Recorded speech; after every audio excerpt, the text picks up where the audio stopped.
arrecifes y los ciclones del mar Caribe eran antaño el terror de los galeones españoles.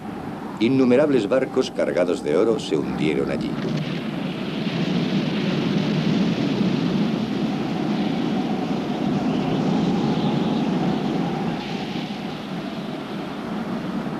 De todas las riquezas que fueron saqueadas en el Nuevo Mundo, grandes fortunas en lingotes de oro o de plata y en piedras preciosas siguen en el fondo del mar. El Nuestra Señora de la Concepción se hundió el 2 de noviembre de 1641, llevándose al fondo un rescate de rey, un enorme tesoro en oro y plata. 327 años después, en el temible Banco de Plata, a unos 140 kilómetros al norte de la antigua Hispaniola, hoy Santo Domingo, los hombres del Calipso emprenden una de las aventuras más difíciles de su odisea submarina. Van en busca de Nuestra Señora de la Concepción y de su tesoro hundido, valorado en cerca de 200 millones de pesetas.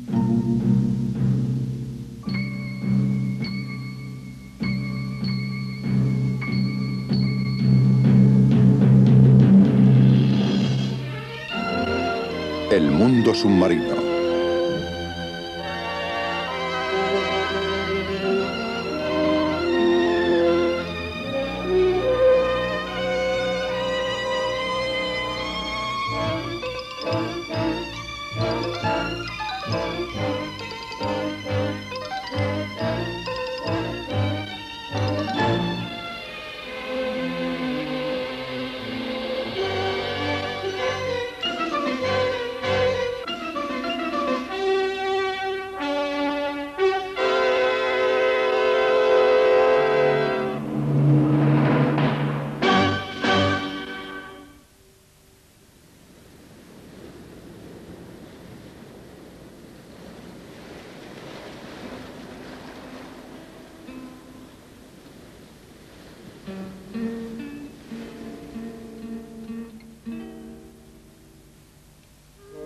Cuando los hombres van a la busca de un tesoro, siempre encuentran algo.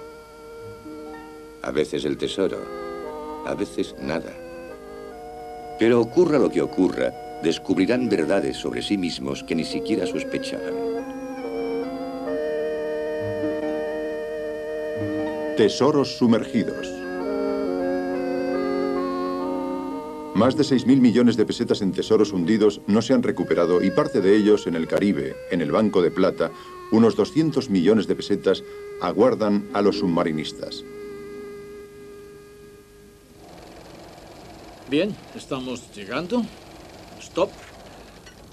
Vean, llegamos por aquí, así. Este es el arrecife. Nos dirigimos hacia el Banco de Plata. Mi amigo, Remy de Henen, aventurero y buscador de tesoros, me ha arrastrado hasta aquí. Cree haber descubierto los restos del Nuestra Señora de la Concepción, el famoso galeón cargado de oro. Le he advertido a Remy que no podremos prolongar nuestra búsqueda en esta región más allá de una semana. Remy de Henen guía el Calipso a través de arrecifes que no constan en las cartas. El Banco de Plata se llamó anteriormente Abrojos. En estos parajes al menos 30 barcos encontraron un fin prematuro, desgarrados por las puntas apenas sumergidas de los corales.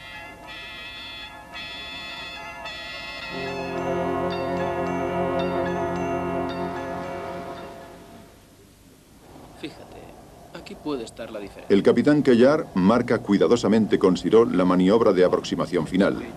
El lugar en el que Remy ha previsto echar el ancla es más bien traicionero. Se echa al agua una pequeña lancha de aluminio con el fin de balizar el paso, que es muy angosto. Las boyas permitirán al timonel maniobrar hasta un lugar seguro para anclar. Con un poco de suerte fondearemos a pocos metros de los restos del tesoro.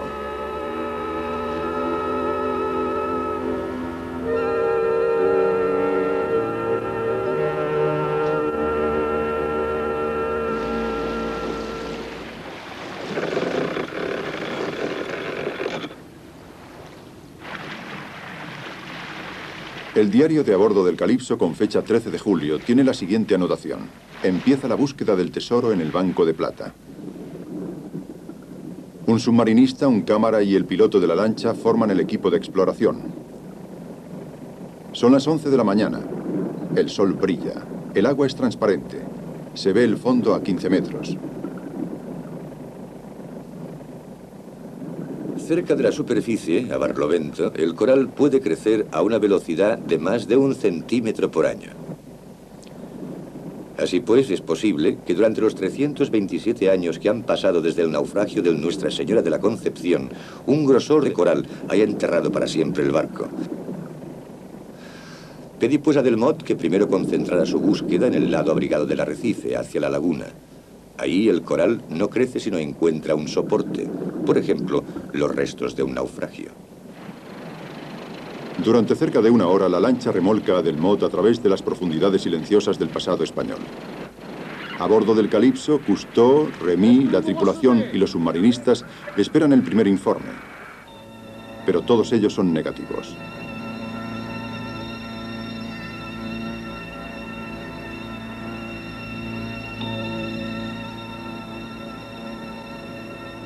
Aunque de pronto se produce lo increíble.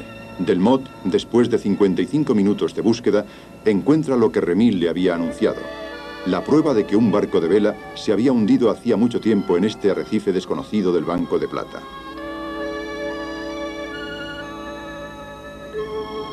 Se trata de un cañón semejante a los que usaban los galeones de la flota que transportaba el oro.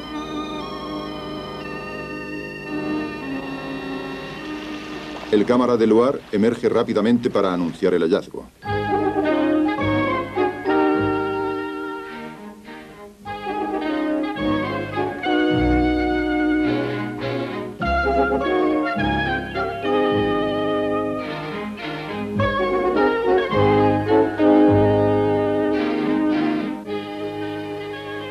Cousteau decide examinar personalmente el cañón encontrado tan rápidamente y de una forma tan inesperada por Delmotte.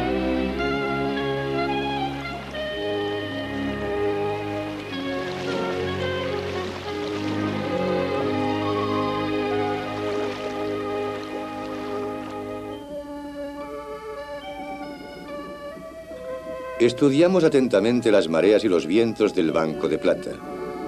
Una vez en el agua, Remy y yo mismo presentimos casi de inmediato la dirección en la que se desplazó el barco desmantelado cuando chocó con el arrecife.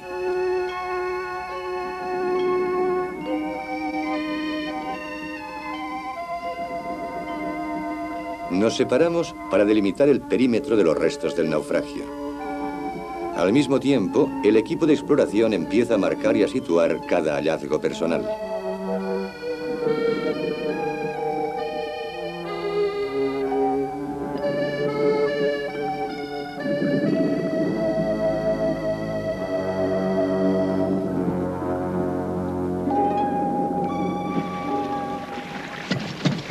En la lancha, el equipo pone en marcha una bomba contra incendios unida a una manguera a presión. Los submarinistas empiezan inmediatamente a despejar la arena y el lodo. Con mucha lógica, Cousteau espera descubrir pedazos del armazón del barco que le ayudarán a identificar con precisión los restos.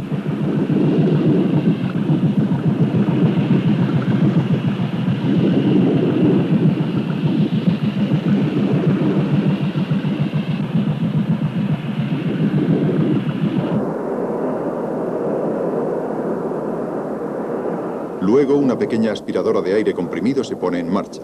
Excava zanjas de orientación para delimitar la zona.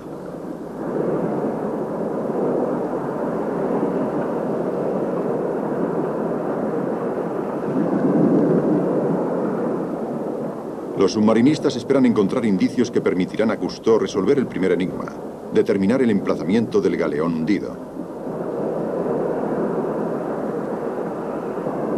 Mientras tanto, la tripulación utiliza los estolones del coral para fijar las amarras y asegurar el Calypso.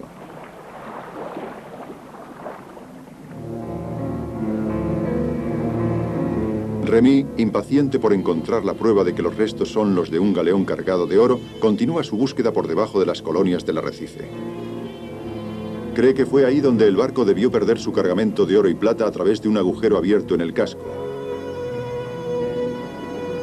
De pronto, Remy hace un descubrimiento que va a desatar los sueños de gloria y de riqueza en la imaginación de los hombres del Calypso. Son los calderos procedentes del barco y gracias a los cuales los marineros de Nuestra Señora de la Concepción intentaron salvar su vida.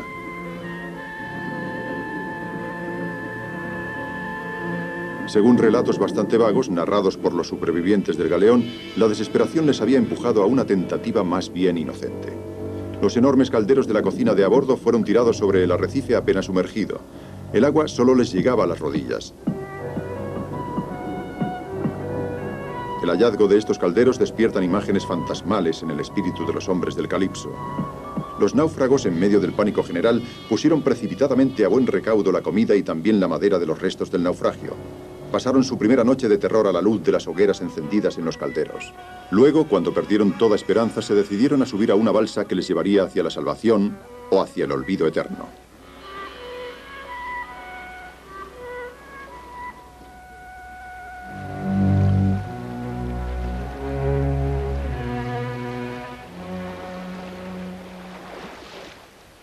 El hallazgo de los calderos por Remy nos ha emocionado y continuamos las pesquisas alrededor de los restos hasta el crepúsculo.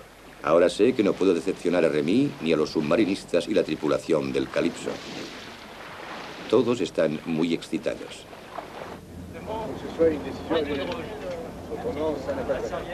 Pero ante todo, Cousteau, que conoce los efectos de la fiebre del oro, incluso en los caracteres más templados, pone en guardia a los hombres del Calipso. Excavar el sitio del naufragio representa un trabajo encarnizado y arduo. Por lo demás, no es seguro que estos restos sean del galeón cargado de oro. Cousteau quiere que los hombres se pongan de acuerdo con antelación sobre la decisión de proseguir la búsqueda del tesoro y sobre la elección de un comité de arbitraje. La aventura se pone a votación. Cada hombre, según su temperamento, espera el resultado del escrutinio. ¿Qué te toca?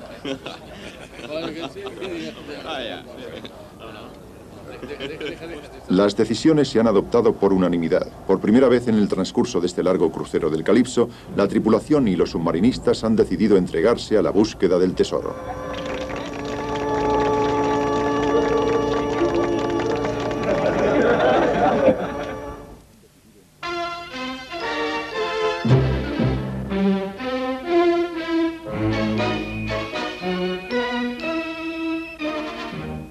...24 de julio... San Juan, Puerto Rico. No hay tiempo que perder. Se acerca la estación de los ciclones en el Caribe. Los hombres han trabajado día y noche para construir el material de recuperación que necesitaremos.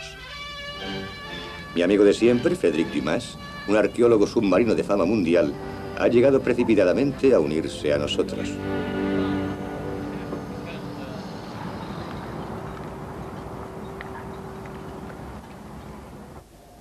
No hemos sido los primeros en llegar a los restos de Nuestra Señora. El Calipso fue precedido hace cerca de 300 años por dos barcos mandados por un aventurero yanqui, William Phips.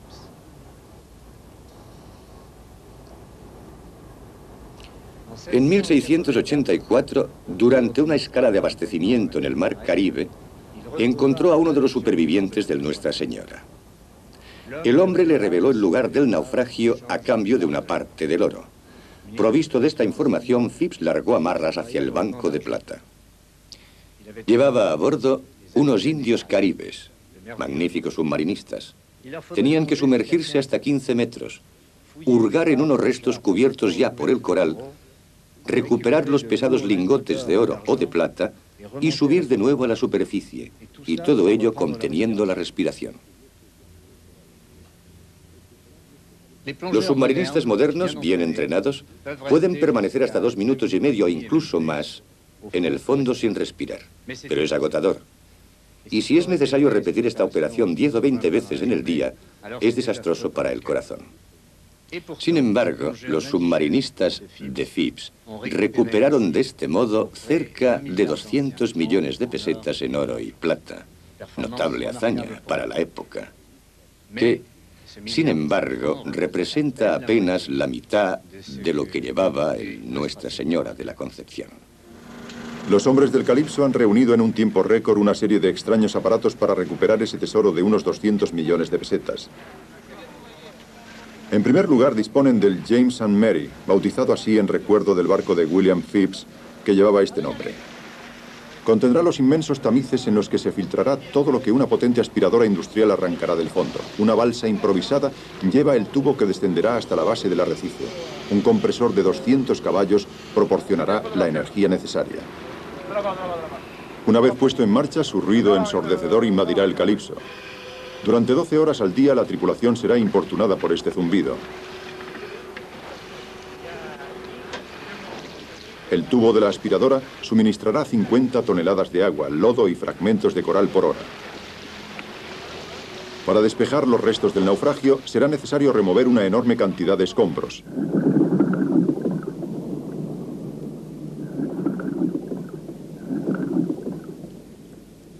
La aspiradora gigante, desde que entra en funcionamiento, goza del mayor respeto por parte de la tripulación del Calypso.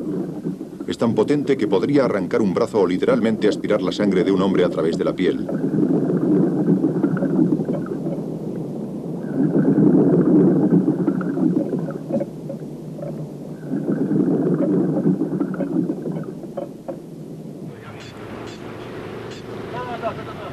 Los fragmentos aspirados en la zona del naufragio pasarán por los tamices instalados en el James and Mary.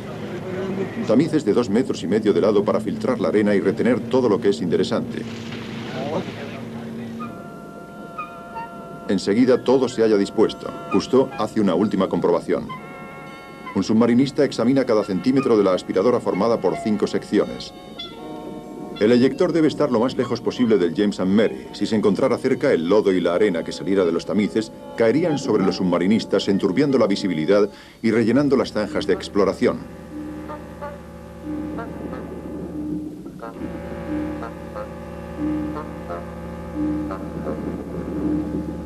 A 15 metros de profundidad y con una longitud de 20 metros, el tubo descansa en el suelo hasta la primera excavación. Sin embargo, para la tripulación, la aspiradora tendrá un nombre. Deciden llamarla el monstruo de Loch Ness. Aquí está la señal de inicio. La búsqueda del tesoro empieza con los medios de nuestro siglo.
Mira, tengo la impresión que la aspiradora, tal como se ha creado, es decir, en el extremo de ese tubo flexible, aún es muy eficaz. Tengo la impresión que Bernard la maneja sin dificultad porque es liviana, pero el terreno... Jamás habíamos aspirado en un terreno de coral. Es una mezcla de barro blanco y de rocas. Sí. ¿Qué es lo que opinas, Remy? No es un terreno homogéneo. Hay demasiados guijarros y corales que eliminar a mano. Son necesarios al menos 2 hombres. Así pues, hay que organizar equipos de 2 en 2. Por parejas, sí. Siguiendo el consejo de Remy, se añade en los equipos que se relevan en la aspiradora incluso un tercer hombre encargado de controlar la potencia del monstruo.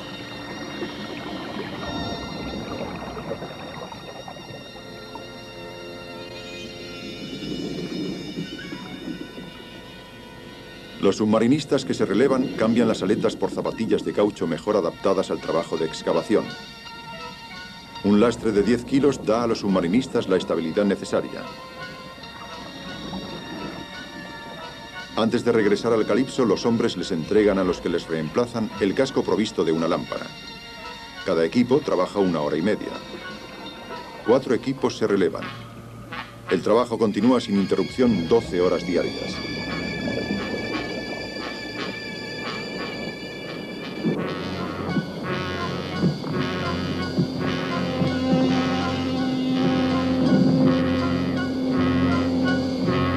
Los fragmentos grandes causan problemas. No pasan por la aspiradora. Así pues, se colocan en una red metálica. Cuando la red está llena, los submarinistas insuflan aire comprimido en un flotador que la sube a la superficie.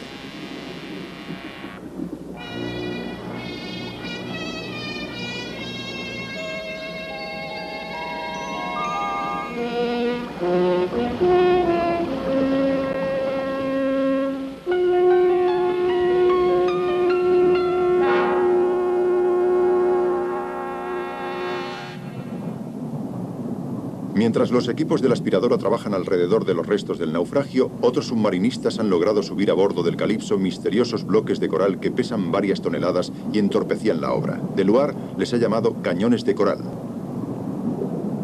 Ha descubierto que estas formaciones, semejantes a setas, parecen contener masas metálicas, seguramente cañones.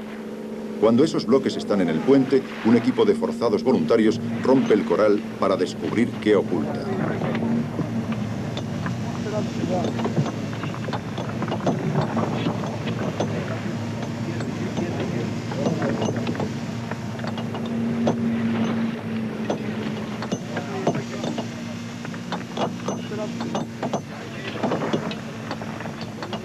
Pero estas toneladas de coral no encierran absolutamente nada. Sin embargo, cada pedazo, pequeño o grande, subido a bordo, es roto. El trozo más pequeño podría contener una fortuna en monedas o en piedras preciosas.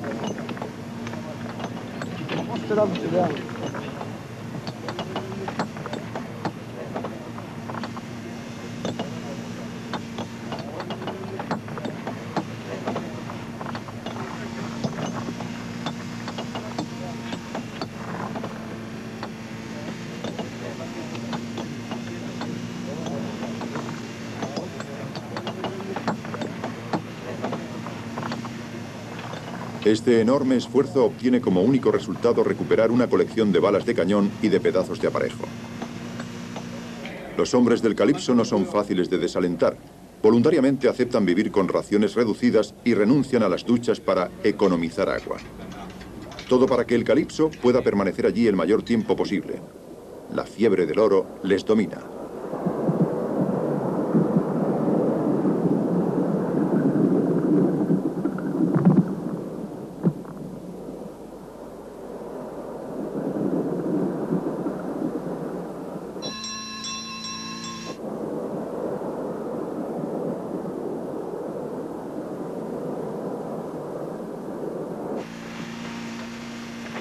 Lo más importante en la búsqueda de tesoros sumergidos es examinar atentamente tanto los fragmentos más pequeños como los más grandes que proceden de la obra, buscando indicios que permitan identificar el año, la nacionalidad y quizá el nombre del barco.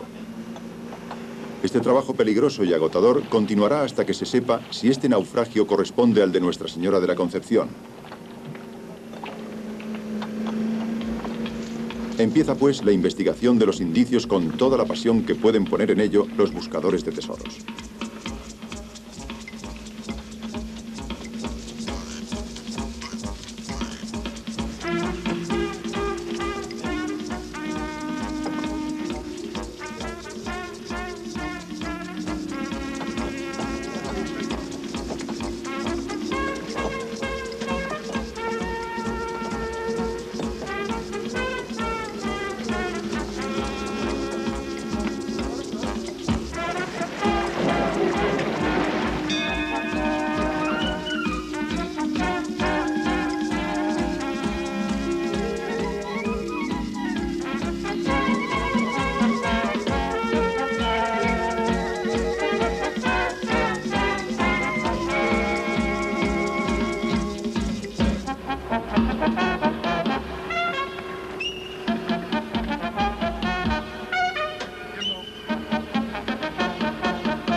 No sé, pero si encontráramos algo...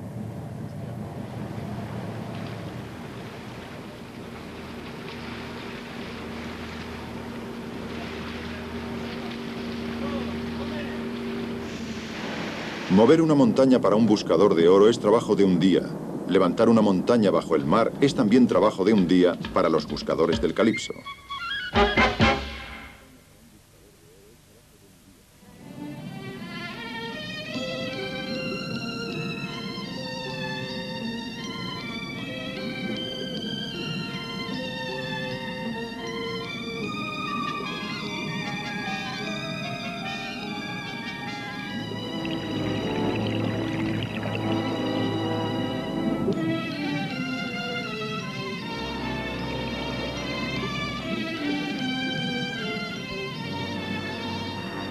Al cabo de 17 días de trabajo en el naufragio, seguimos sin establecer con certeza la identidad del barco sumergido.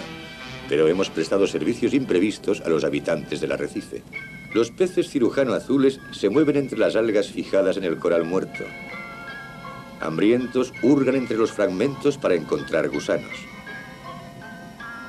Los salmonetes, en busca de minúsculos bocados, parecen rivalizar con la aspiradora del calipso. Los submarinistas continúan cavando, estimulados por la curiosidad de estos amigos de brillantes colores.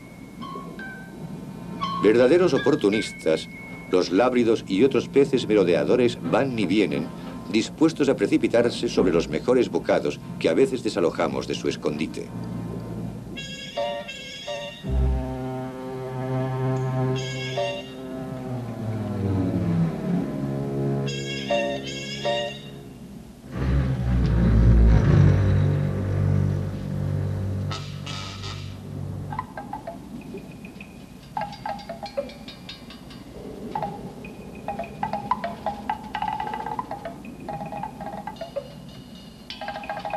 Pero no somos muy bien recibidos por las valientes y agresivas castañuelas. Están resueltas a defender su territorio contra todos los invasores, sea cual sea su tamaño, como los escaros, incluso los submarinistas.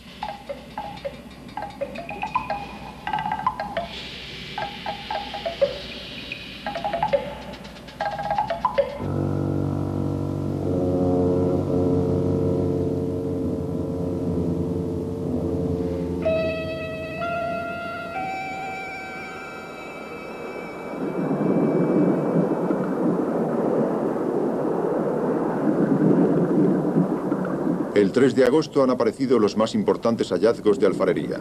Cuidadosamente recuperados por la aspiradora, se hallan milagrosamente intactos.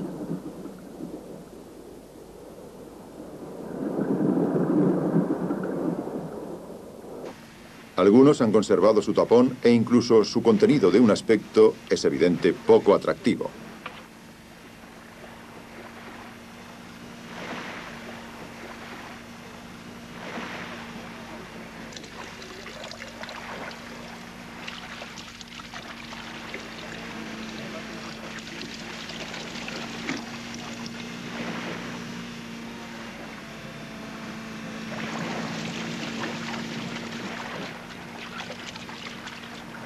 Los pueblos de América del Sur ponían antaño en estas vasijas conservas de pescado.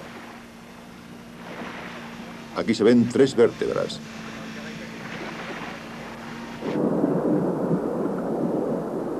Con el fin de evitar accidentes, los submarinistas se han puesto guantes rojos muy visibles para el que maneja la aspiradora. Los excavadores descubren una jeringa como las que había en la farmacia de a bordo de los barcos mejor equipados, especialmente en los galeones que transportaban oro.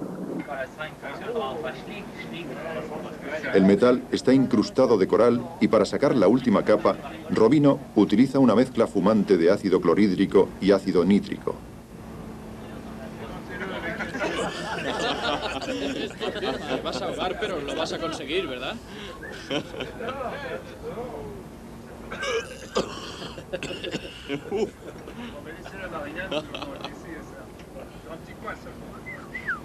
Pero he aquí finalmente algo mejor. A menudo en los galeones cargados de riquezas, la cubertería era de plata. Todos esperamos que el ácido haga aparecer un metal brillante.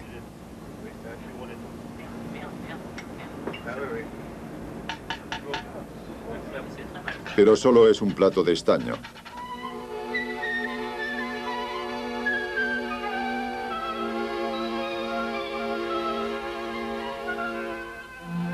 Los submarinistas descubren otros platos de estaño.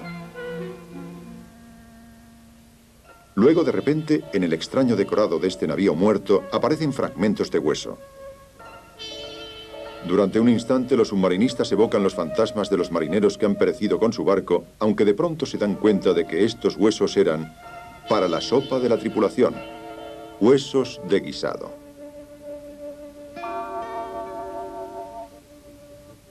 Gran cantidad de huesos de buey y de cerdo se han encontrado aquí, cerca del ángulo número 2. Deben estar en la parte delantera del barco. ¿Qué crees tú, Remy? Seguramente sí. Ahí se encontraban las provisiones, la cocina, al menos la de la tripulación. Únicamente el puente ha podido desencajarse en el momento del naufragio y quizá hay que buscar, haciendo un corte oblicuo, los trozos principales de la quilla que darían mejor que esto la posición del barco.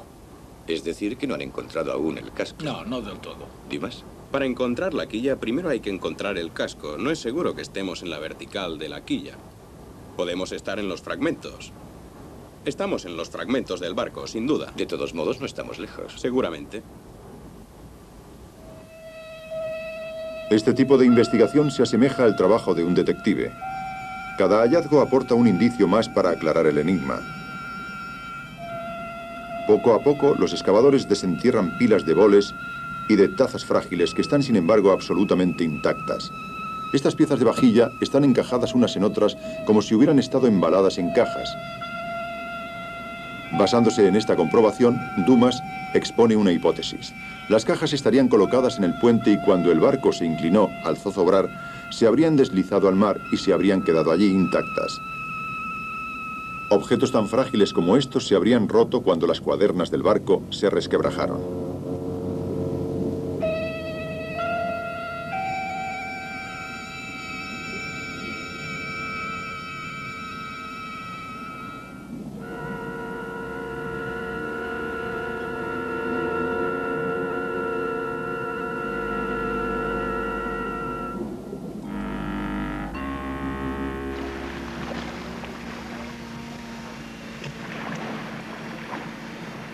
Nos sube la moral al ver estas copas y boles que los submarinistas suben a bordo del Calypso.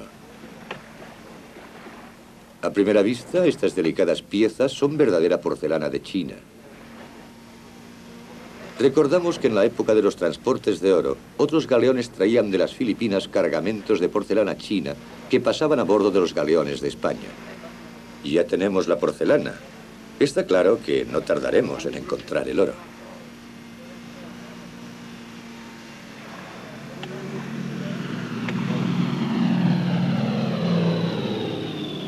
Aviones meteorológicos americanos recorren el Caribe. Sus informaciones se emplean útilmente a bordo del Calypso. El capitán Cuellar ha establecido un mapa detallado del tiempo y el 15 de agosto estalla la tormenta que estaba prevista. El capitán, sin embargo, toma la audaz decisión de permanecer fondeado. Está convencido de que la tormenta pasará más allá de la posición del Calypso. Los hombres celebran el primer día de descanso después de 2 semanas y aprovechan la lluvia providencial para tomar una buena ducha y eliminar la sal que se les ha incrustado en la piel. Durante los días que precedieron a la tormenta, los excavadores no encontraron ningún objeto nuevo. Cousteau y Dumas examinan las zanjas hechas por los submarinistas alrededor de los restos. El lugar está vacío. Solo quedan pedazos del casco del barco desenterrado durante las excavaciones. Cousteau se da cuenta ahora que los restos no son los de un barco entero, sino únicamente el tercio delantero en el que se encontraba la cocina.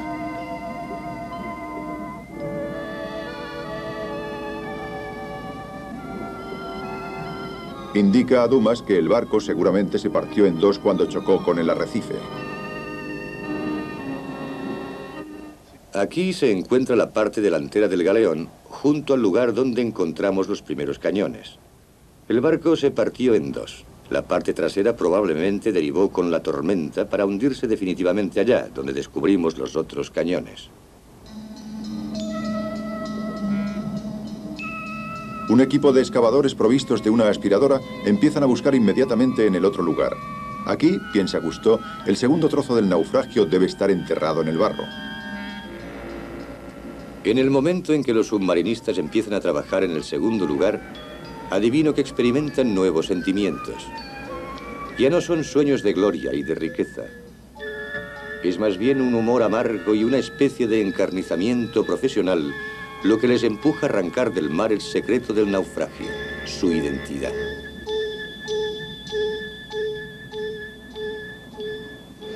Los galeones españoles poseían a menudo armamento francés, holandés o italiano.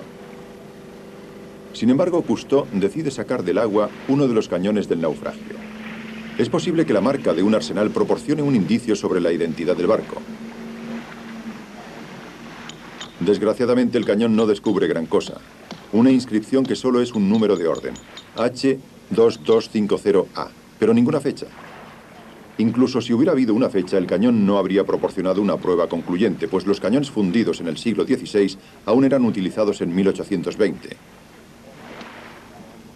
El examen de la pieza demostró al menos que cuando el barco se destrozó, sus cañones estaban cargados y dispuestos para el combate, una costumbre habitual en la mayoría de los navíos de la época en la que los piratas y los corsarios atacaban los ricos cargamentos.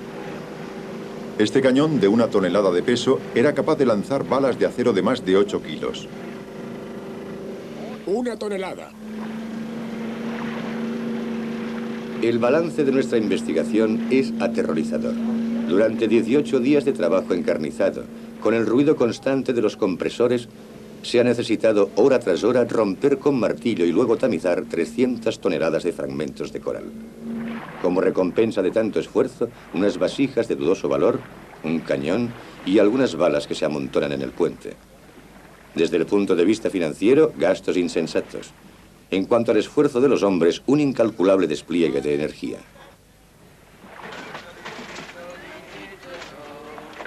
À Clichy, il y a un petit guinche pépère. C'est la locomotive à t'aider à l'été son petit enfant. ¿Y esto? Vaya, pues sí. No sé. Sí. No sé qué puede ser. Parece parte de una pieza. En total, nada. Déjame ver esto. ¿Has encontrado algo? Como no sea por milagro.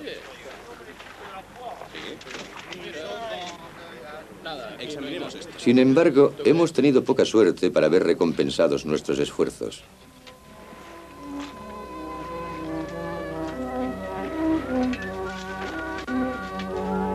Es en este momento que encontramos nuestra primera moneda de oro. Francamente me pregunto si no se trata de un presagio.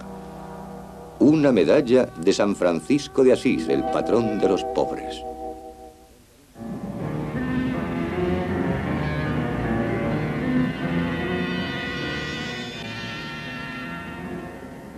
Los tiburones que rondaban alrededor del barco muerto antes de empezar la búsqueda del tesoro están a punto de volver. Quizá regresarán porque han adivinado que ha sonado la hora de que el Calipso abandone el Banco de Plata. Pero los veteranos de las expediciones en el Mar Rojo los conocen bien, están familiarizados con ellos y estos, los boquidulces, son prácticamente inofensivos.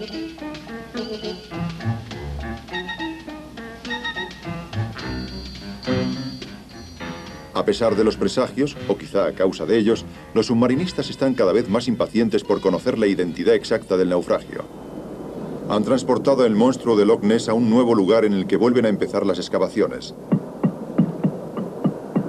Su encarnizamiento no tardará en ser recompensado. De pronto los submarinistas descubren un paquete de sellos de plomo. Con precaución, el submarinista coloca en su guante estas piezas frágiles. Los marinos siempre pusieron un sello en los paquetes de oro. Y aquí lo que puede sacar de dudas sobre la naturaleza de la carga e incluso proporcionar un indicio sobre el propietario del cargamento. Una decepción más. Compruebo que seguimos sin estar en la pista de la identidad del barco. La flor de lis fue utilizada tanto por los franceses como por los españoles. En cuanto a la inscripción latina, traduce un pensamiento de todos los conquistadores del Nuevo Mundo. Florivo quo ferar. Donde me encuentre, prosperaré.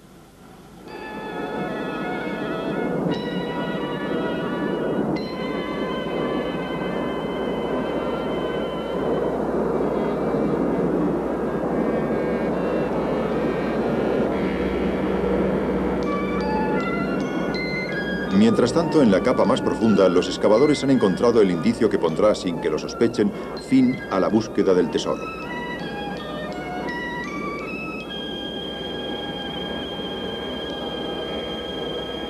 En principio, los submarinistas toman este objeto por un badajo de campana. En realidad es un peso de cobre que se utilizaba en las balanzas del barco. En la época en la que estos pesos estaban en uso, las cámaras de comercio de las grandes naciones marítimas controlaban cada 5 años los barcos, los pesos de las balanzas, e inscribían en ellos la fecha de inspección.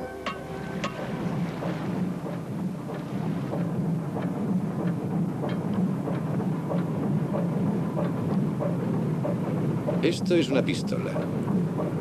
Una vieja pistola.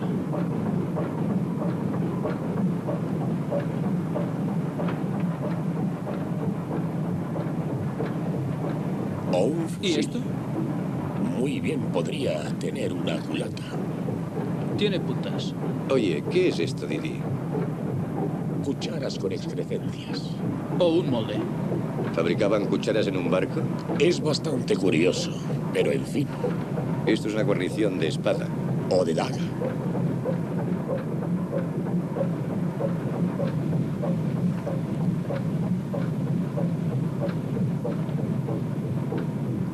...1756, eso leo. Tiene más de un siglo. La pieza. Sí. Ayer encontramos un peso de balanza con la fecha de 1756, que señala que el barco en el que hemos trabajado es posterior al menos en un siglo al galeón que buscábamos. ¿Qué nacionalidad? Pues lo sabremos cuando se termine la investigación, porque, ¿sabes? Al menos tenemos estos sellos, esta divisa. Un especialista nos dirá lo que es. Sí, sí nos lo dirá. También hemos encontrado un jarrón con una inscripción J. Wynn, que he copiado aquí. Parece holandés. Sí, se diría holandés. Sí, ¿por qué no? Y ahora el cargamento. Tenemos a bordo miles de botellas. Sí, rotas. Esta escapó de milagro. Debían contener ron. Se parecen mucho a las botellas de ron, sí. Tenemos centenares de vasos, boles, platos. Todo un surtido, sí. Sin embargo, aún tienen huellas de una curiosa decoración. El estilo de estas vasijas tiene al menos inspiración. Es de inspiración europea, pero seguramente fabricada en el Nuevo Mundo. Platos de un arte abstracto. Bastante raros. Fabricados en el Nuevo Mundo, pues tienen también Y ingenuidad. licencia. Es posible. Entonces este barco iba probablemente de América a Europa, o de América a otros países de América. De América, sí.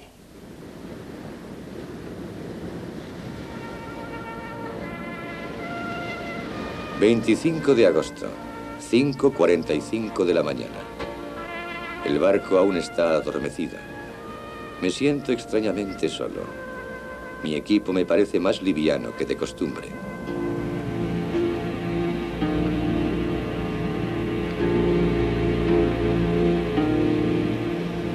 Me dejo hundir lentamente.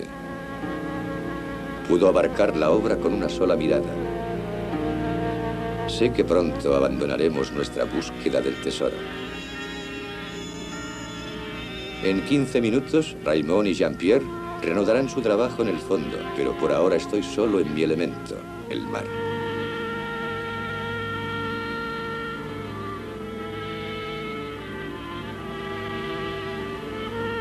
Hoy, los objetos toman otra dimensión. El tiempo se ha detenido. Estos pedazos de madera, estas anclas, estos cañones, es el barco fantasma. El tubo del compresor es una serpiente de mar dormida. El agua me libra de la pesantez. Las realidades son sueños. Aquí el éxito y el fracaso terminan por parecerse. Todo tiene poca importancia. Y hoy siento hasta qué punto mi actitud respecto del mundo, de los hombres, de la sociedad, como toda mi moral, ha sido influenciada y luego dictada por 32 años de inmersiones.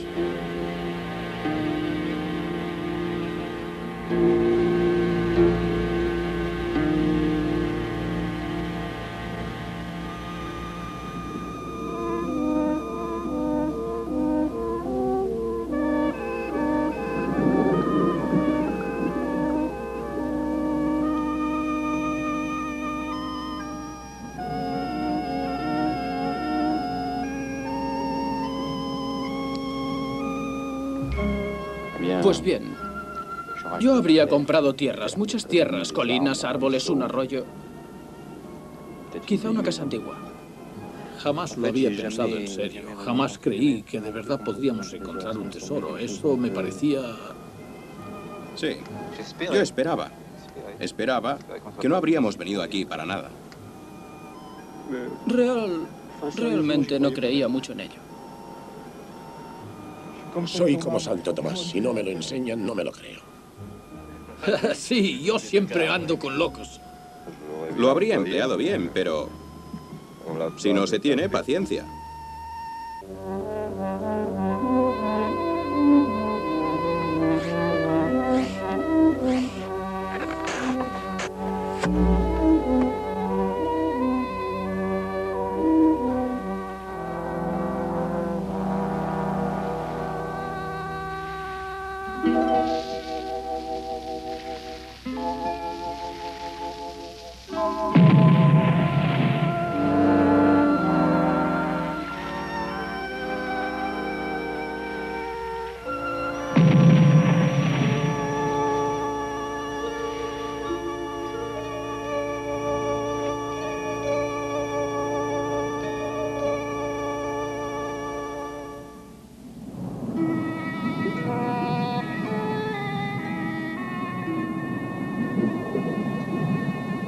Las rutas del mar y la de los buscadores de tesoros son tan inmutables como el recorrido del sol.